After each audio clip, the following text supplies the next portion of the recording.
प्रणाम अलैकुम दोस्तों। अयोध्या में मंदिर के लिए ज़मीन की खरीद में जो घोटाला सामने आया है उस पर हमारी एक छोटी सी तुकबंदी है। मेरी उम्मीद से ज़्यादा सनम कुछ और भी निकले, मेरी उम्मीद से ज़्यादा सनम कुछ और भी निकले, मैं चंदा खोर ही समझा ये चंदा चोर भी निकले। प्रणाम अलैकुम दोस्तों। देखिए, मामला है अयोध्या का, और अयोध्या की परंपरा है कि जब कोई उंगली उठे तो अग्नि परीक्षा देनी होती है। तो भैया उंगली तो उठ गई है, और एक नहीं बहुत सी उंगलियां उठी हैं। तो अब आप अग्नि परीक्षा कब दे रहे हैं? नहीं, अग्नि में कूदने को नहीं कह रहे हैं, हम तो कह रहे हैं कि आप जांच करवा लीजिए, खुली जांच। नहीं कराते तो फिर कहिए कि हमारी सीता मैया की अग्नि परीक्षा गलत थी। हम तो कह रहे हैं गलत थी। देखिए, हम उस परंपरा से हैं जहां राम जी के फैसले को भी गलत बताया जा सकता है, और राम जी भी अपनी गलतियों को मान लेते हैं। लेकिन आपसे ये सब कहने से फायदा क्या? आप तो राम जी वाले हैं नहीं, आप तो हिटलर जी वाले हैं। ना आपके किसी काम को गलत बताया जा सकता है और ना आप गलती करके मानते हैं। आपका इंसाफ तो हनुमान जी की गदा ही कर सकती है। प्रणाम अलैकुम दोस्तों। खबर यह है कि 2 लोग पकड़े गए हैं, और वजह बताई गई है कि वो धोखा और लालच देकर कन्वर्जन यानी धर्मांतरण करवा रहे थे। अब ये तो मालूम नहीं कि इस खबर में सच कितना है और दैनिक जागरण झूठ कितना है। लेकिन आज हम इस खबर के एक दूसरे पहलू पर बात करेंगे। असल में आपको याद होगा, इस खबर के साथ शुरुआत में बड़े धमाकेदार तरीके से यह भी बताया गया कि इनके पास इस्लामी साहित्य मिला है। अरे भैया, मुसलमान के पास से इस्लामी साहित्य मिला, कौन सी खास बात है? ज्यादातर हिंदू घरों में हिंदू धार्मिक साहित्य मिलेगा ही मिलेगा, कौन सी खास बात है? तो ऐसे खबर काहे बना रहे हो यार, जैसे बम बनाने का साहित्य मिल गया हो। वैसे हम बताएं आपको क्या होता है इस्लामी साहित्य। अल्लाह का पैगाम सारे इंसानों के नाम, कुरान शरीफ। इसका एक और ये संस्करण हमारे पास में है। ये मुख्तसर सही बुखारी, 2 भाग हमारे पास हैं, और भी जिल्द हैं इसकी। जीवनी हजरत मोहम्मद सल्लल्लाहु अलैहि वसल्लम, दीनियात सैयद अबुल आला मौदूदी साहब का लिखा हुआ है। मोहम्मद इस्लाम के पैगंबर, ये नियतनामा, ये देखते जाइए। हजरत मोहम्मद सल्लल्लाहु अलैहि वसल्लम, ये और है, बहुत सारी किताबें हैं। ये है इस्लामी साहित्य। अगर आप हमारे घर पे छापा मार दें तो यही सारा साहित्य हमारे घर से भी बरामद होगा। ऐसे ही हमारे घर में बौद्ध लिटरेचर मिल जाएगा, ईसाई लिटरेचर मिल जाएगा, सिखों का मिल जाएगा, और भैया हिंदू का घर है तो हिंदू धार्मिक साहित्य तो मिलेगा ही मिलेगा। अब ये देखिए आप, उपनिषद, इसमें 9 उपनिषद हैं। ईश, केन, कठ, प्रश्न, मुंडकोपनिषद, मांडुक्य, ऐतरेय, तैत्तिरीय, श्वेताश्वतर। अब इन चंदा चोरों से और उनके चमचे अखबार वालों से पूछिए कि भैया उपनिषद पढ़े हैं कभी? धार्मिक साहित्य मिला है। प्रणाम अलैकुम दोस्तों। हमारे दिलीप कुमार साहब अब हमारे बीच नहीं रहे, उनकी आत्मा को शांति मिले। इन्ना लिल्लाहि व इन्ना इलैहि राजिऊन। May the departed soul rest in peace. Dilip साहब के बारे में कुछ अरसा पहले मैंने लिखा था कि मुझे तो मेरे बुजुर्गों ने ये बताया था जो यूसुफ है वही दिलीप कुमार भी है। लेकिन नफरत के गोबर में लिपटे हुए कुछ लोग इस दुख के समय में भी अपनी हरकतों से बाज नहीं आ रहे हैं। असल में दिलीप साहब को पाकिस्तान ने अपने सबसे बड़े सिविल अवार्ड निशान-ए-इम्तियाज से नवाजा था, और इसको लेकर ये नफरती गैंग आज गंदगी फैला रहा है। ये बेहुदे भूल गए हैं कि जब दिलीप साहब और आडवाणी जी पैदा हुए थे तब कोई पाकिस्तान नहीं था।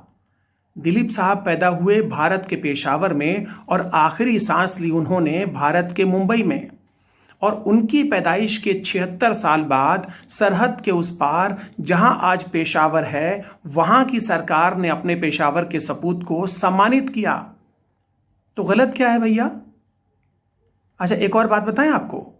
पाकिस्तान में आजकल बहुत सारे ग्रुप्स ये मांग कर रहे हैं कि शहीद भगत सिंह को, जो बंगा में पैदा हुए, बंगा आज पाकिस्तान में है, तो भगत सिंह को पाकिस्तान के सबसे बड़े अवार्ड निशान-ए-पाकिस्तान से सम्मानित किया जाए। अब अगर ये हो गया, भगत सिंह को निशान-ए-पाकिस्तान मिल गया, तो क्या कल आप भगत सिंह को गालियां देना शुरू कर देंगे? उसे गद्दार बताना शुरू कर देंगे? अरे कुछ तो सुधर जाओ यार। प्रणाम वालेकुम दोस्तों, आज हम बात करेंगे। अच्छा, आप सोच रहे होंगे कि गर्मा गर्म मुद्दा है तो हम यूपी की नई पॉपुलेशन पॉलिसी यानी जनसंख्या नीति पे बात करेंगे। बिल्कुल नहीं करेंगे। इसलिए नहीं करेंगे क्योंकि बीजेपी वाले चाहते हैं कि हम और आप इस पे बात करें।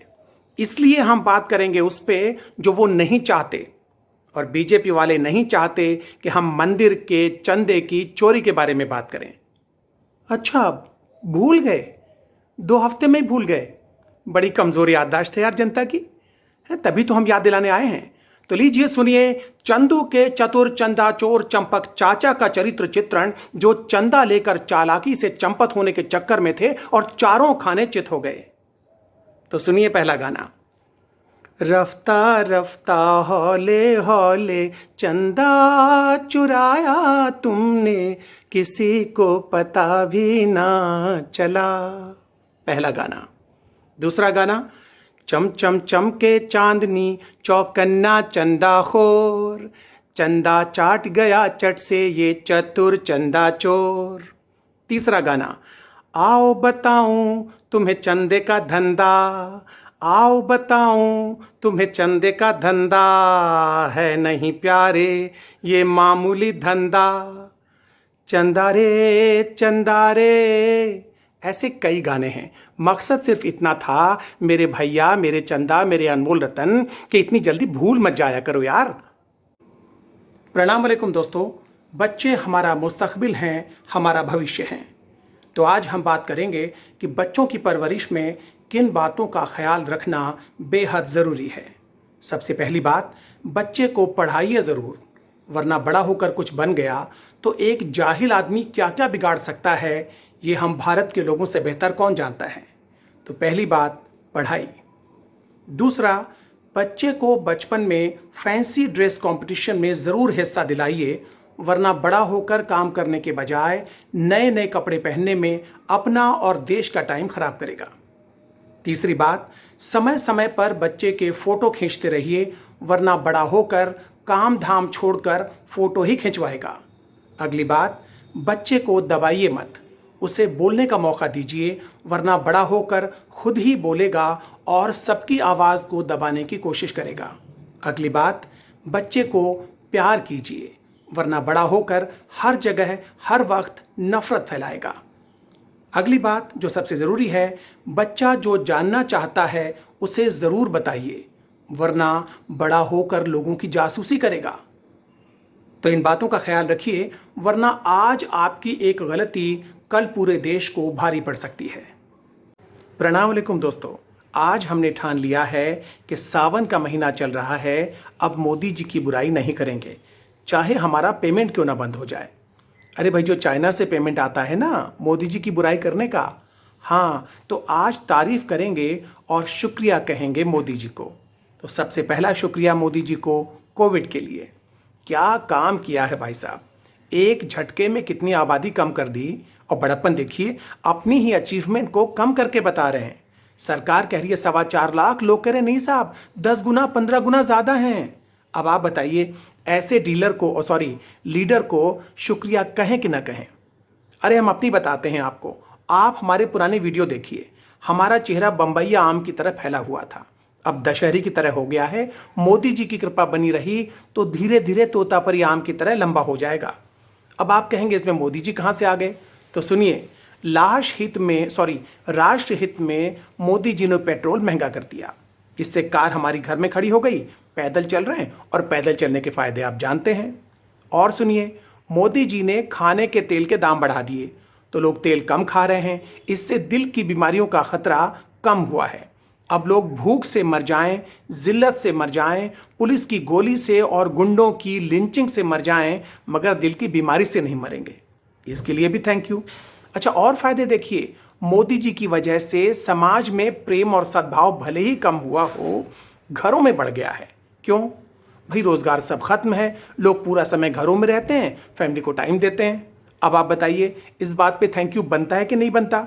इतना ही नहीं, और सुनिए, पहले शादीशुदा मर्द छुप छुप के सोशल मीडिया में लड़कियों की प्रोफाइल देखते थे, उन्हें मैसेज भेजते थे इनबॉक्स में। ये सब पत्नियों से तो छुप जाता था, मोदी जी से नहीं छुप सकता। जब से मोदी सर ने मोबाइल की जासूसी करनी शुरू की है, तब से देश के मर्दों का छिछोरापन भी कम हो गया है। तो अब आप देखिए कि किस तरह से मोदी जी ने देश की चाल, चेहरा और चरित्र सब बदल के रख दिया है।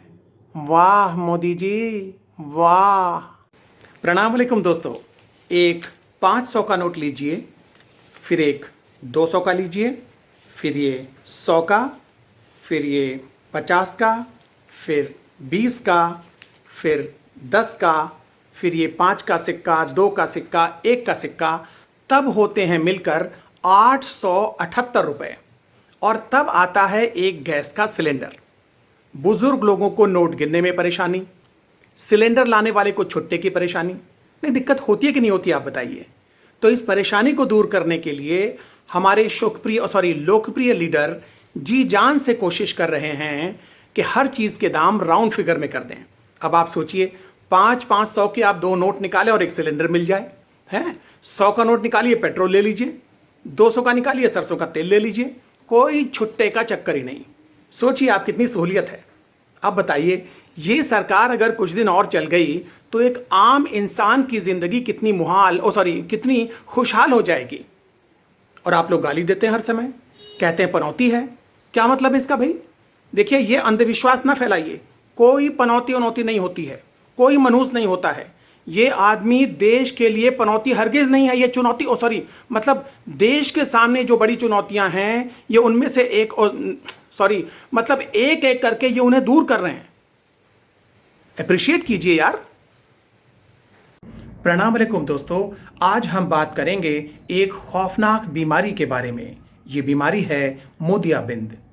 मोतियाबिंद नहीं, मोतियाबिंद।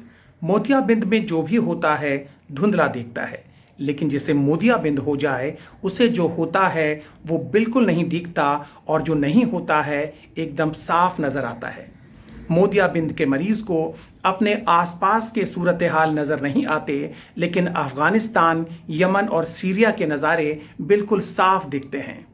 कुछ जानकारों का मानना है कि मोतियाबिंद के मरीज को आज की बनिस्बत बीते हुए कल यानी इतिहास की तस्वीरें ज़्यादा उजली दिखती हैं, लेकिन ये गलत है। उसे कृष्ण की भक्ति में डूबे रहीम और रसखान के गीत नहीं दिखते, गंगा किनारे बजती बिस्मिल्लाह खान की शहनाई नहीं दिखती, लेकिन खून में भीगी बाबर और अब्दाली की तलवारें साफ दिख जाती हैं। मोतियाबिंद के मरीज को रोशनाई, कागज़, कलम और किताब से नफरत होती है। इस तरह हमने जाना कि मोतियाबिंद आंख की रोशनी कम करता है, जबकि मोतियाबिंद आपके दिमाग की रोशनी खत्म कर देता है। मोतियाबिंद का कीटाणु स्मार्टफोन पर दिखने वाले मैसेजेस और टीवी पर बिकने वाले चैनल्स के जरिए आपके पहले से ही दूषित दिमाग में घुसता है। यूं तो बीमारियों का कोई जाति या मजहब नहीं होता, लेकिन मोतियाबिंद की बीमारी खास मजहब और खास जाति के लोगों को ज़्यादा होती है, उसमें भी निठल्ले, मुफ्तखोर और फुर्सत वाले लोगों को।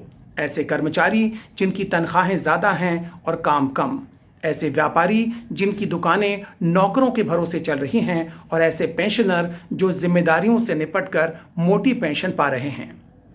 मोतियाबिंद सिर्फ आपकी आंखों को खराब करता है, लेकिन मोतियाबिंद आपकी नस्लों को तबाह कर सकता है। जितनी जल्दी हो सके इस बीमारी से छुटकारा पाइए। सूचना जन गण मन के हित में जारी। प्रणाम वालेकुम दोस्तों। अरे आपको पता नहीं, हमारे साहेब ने वो कारनामा कर दिया जो अब तक कोई नहीं कर पाया था। हाँ, भारतीय सेना के लिए 24 सेकेंड हैंड लड़ाकू जहाज खरीदे जा रहे हैं। सेकेंड हैंड यानी सस्ता, सस्ता माने चीप। तभी तो लोग कहते हैं कि हमारे साहेब अब तक के सबसे चीप प्राइम मिनिस्टर हैं।